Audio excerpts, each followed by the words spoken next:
Hey guys, welcome back to the Bond Report. My name is Chris, aka the Bearded Blofeld. Well, today I'm doing something a little bit different. We're starting a whole new series, and I'm here with someone special. Now, you guys may not know her, but I know her very, very well. This is my daughter, Alexis. Alexis, how are you doing today? Hi, I'm doing good. As you saw from the title of the video, we're doing a reaction series. Gen Z reacting to James Bond. Oh no, in 2024, what does someone from Gen Z think about classic Bond movies? And today we're starting with the very first one.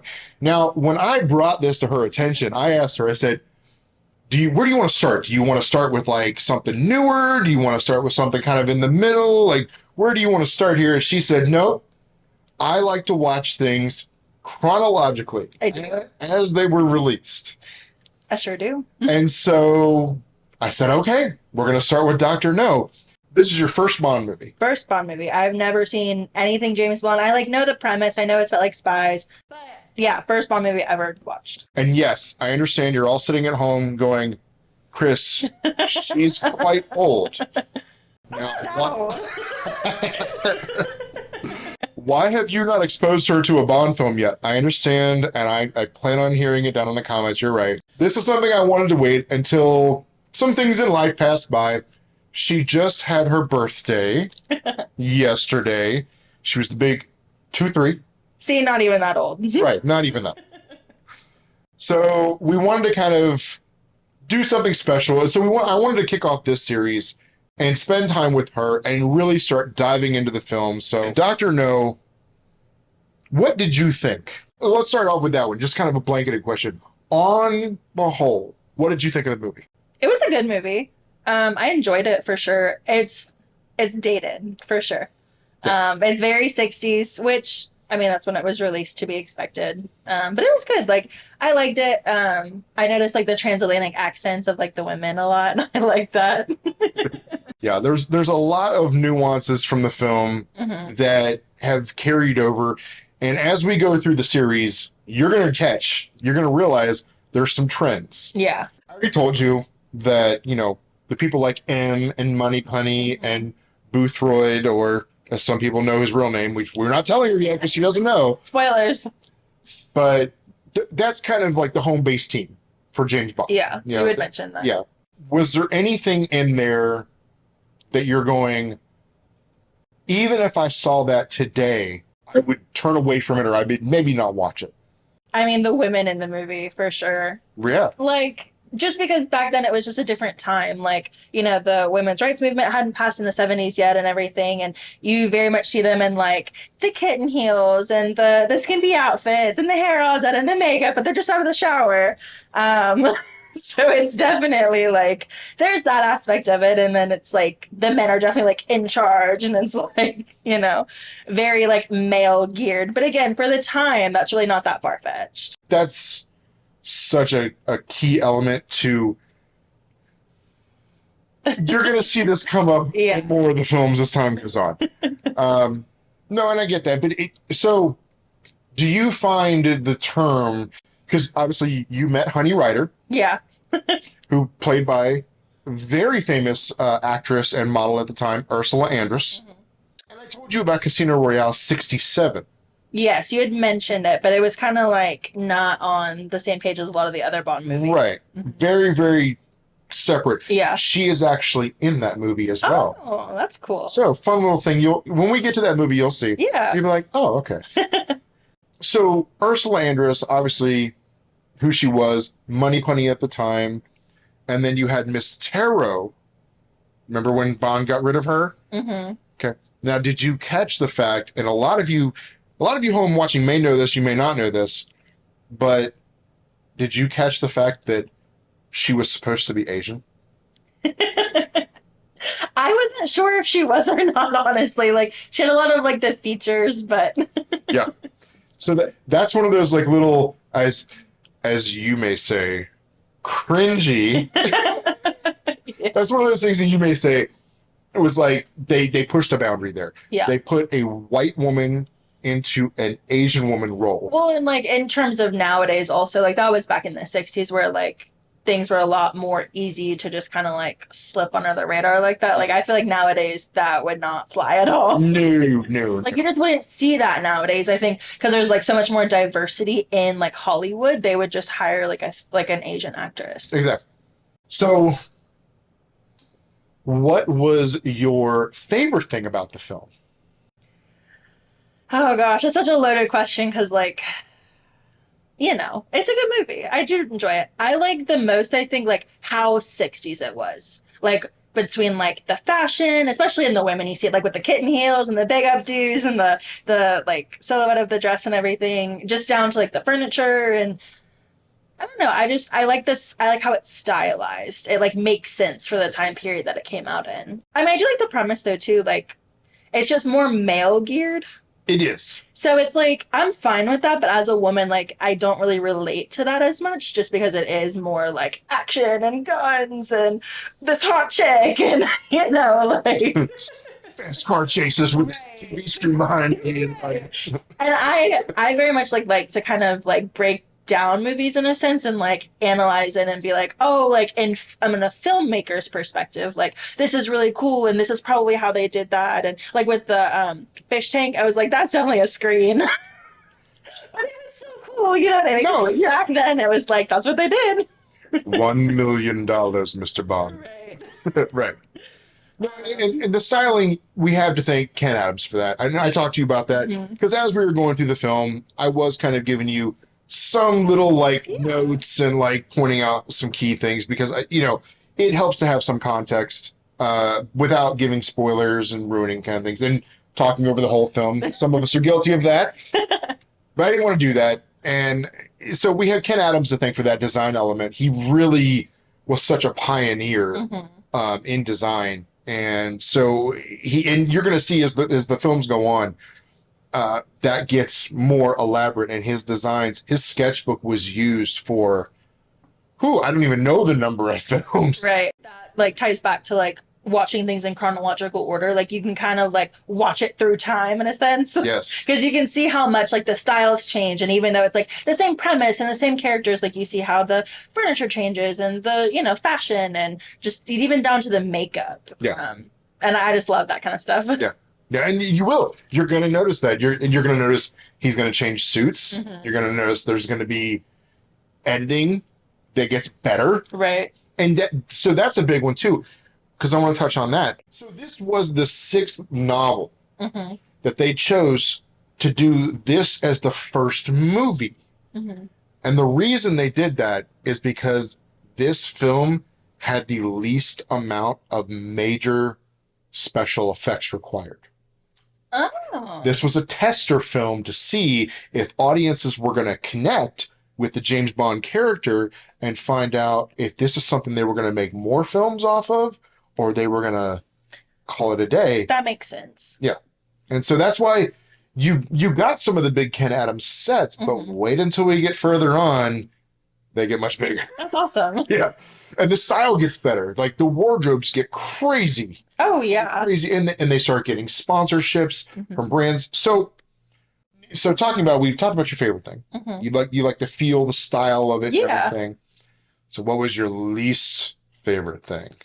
My least favorite thing. Just about like the plot or like the characters or like anything. Could be his tie in one scene. I don't care.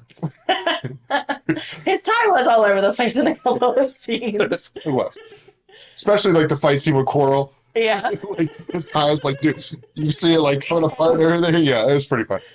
No, I mean, so I like the movie as a whole. Let me think. My least favorite thing. Probably the way that they speak. Because it's hard for me to understand sometimes. And I think it's just because like from the 60s, like the speech patterns, especially in Hollywood, have changed so much. Because it's definitely like an older movie. I would consider it like a classic, Yeah, it is. And I think you don't realize like how much we enunciate things now, especially like in Hollywood to make sure everyone can understand clearly and things like that. But sometimes I just like don't catch things. And I think I had the issue a little bit. We kept having to like pause and I was like, I didn't catch what they said, or like, is this what's actually happening? Like just trying to put 2 and 2 together. Right. That could be also the fact that we are watching this on DVD. I don't have the Dr. No Blu-ray. They did redo some of the audio there. So as we go along, I have other films on Blu-ray, so that may clean itself up. But I understand. I mean, that's frustrating when you're watching something and you're sitting there going, what? Constantly, Yeah. what? Like, I know you understand English. Yeah, no, we do. I speak it very I'll fluently. help her learn. But, okay, so now you've seen it. We kind of have a good understanding of, like, what you didn't like, what you did like. Yeah. Now going over some of the tropes. And the tropes are the staple things that you are going to notice as we go on in some of the films. Yeah. You got to see Sean Connery say, Bond, James Bond.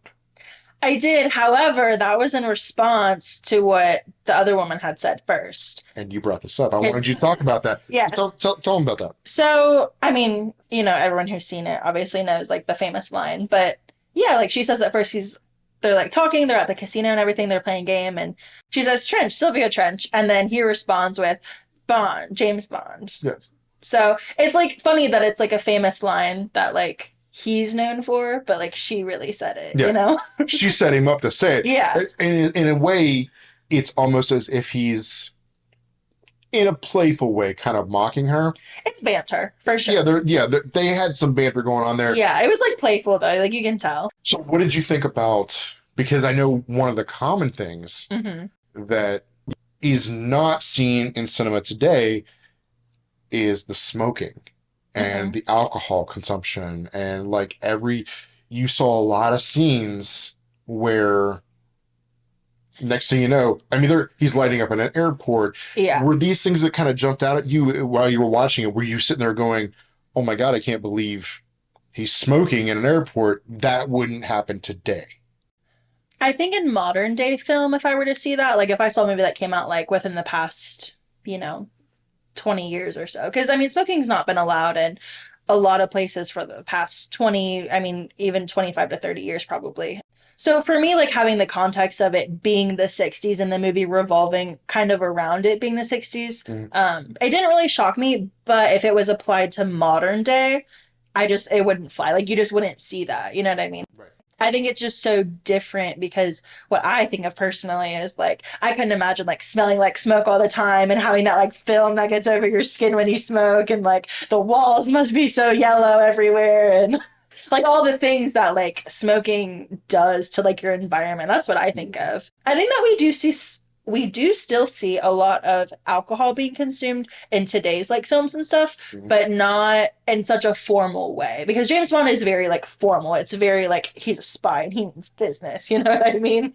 It's very like intentional when they like film him like pouring himself a drink, and I think now it's more casual. It's more like you see two girlfriends meeting at the bar and they have a couple drinks as they're talking, or it's not as intentional as they made it out to be back then. Yeah. Well, and some of that was for that film product placement. So like in the film No Time to Die, the big alcohol brand, and that was Blackwell rum. I have a couple bottles up here, and that was way more subtle. It was used, but it was way more subtle. Yeah. As to where like in this one where, he comes back from being out and about and he had set the hairline booby trap. Yeah. Was cool. It was cool. And those are the types of things that we all as fans love. The talcum powder on the briefcase. Yep, on the latches and everything. And just him having that smarts of he goes to pour himself a drink and he smells it and he says, nope. And he reaches in the door to get a brand new fresh bottle. You've got now 2 bottles of the same brand on the table. Right. And if you pay attention, the labels were pointed out. Yeah. And I'm pretty positive that was Smirnoff. I'd have to double check that one. But it was, they definitely made it more of a featured element in the moment of the scene. Oh, yeah. As far as like the fact that it's happening versus it just going on and them not talking about it, they talk about it. Like, right. Let's have a drink. Yeah.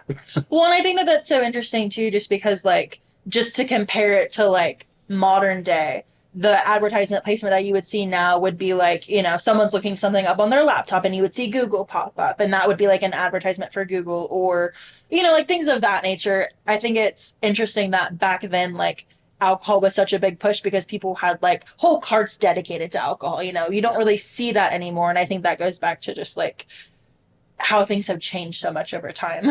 Agreed. All right. So what would you, on a scale of 1 to 10, what do you think you would rate Dr. No? It's my first one. Yep, first one. So we got 24 more. That's not intimidating. No. 24 more. It's just quick. I mean, 24. Overall, like I said, it's just a very like dude movie, but that's just the whole premise, you know, like where are you gonna see that moving forward? I would say like a solid like 7.3.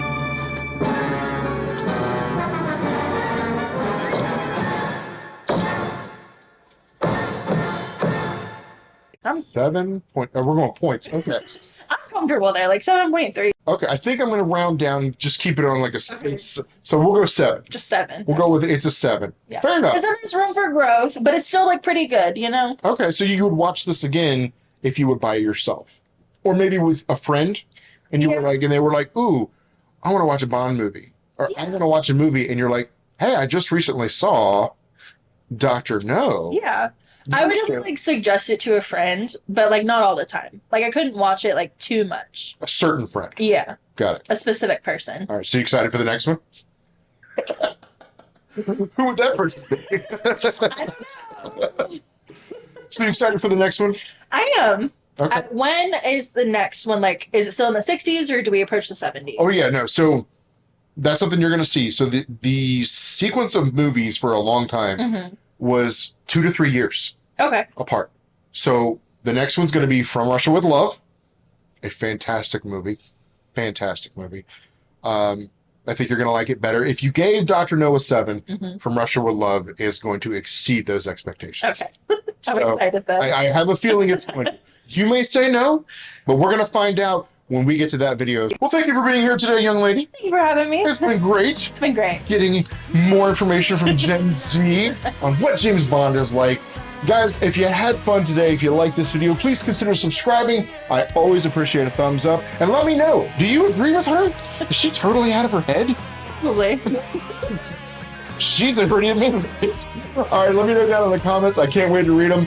And guys, as always, Merry Christmas, 007. Bye. I would love 1,000 lives.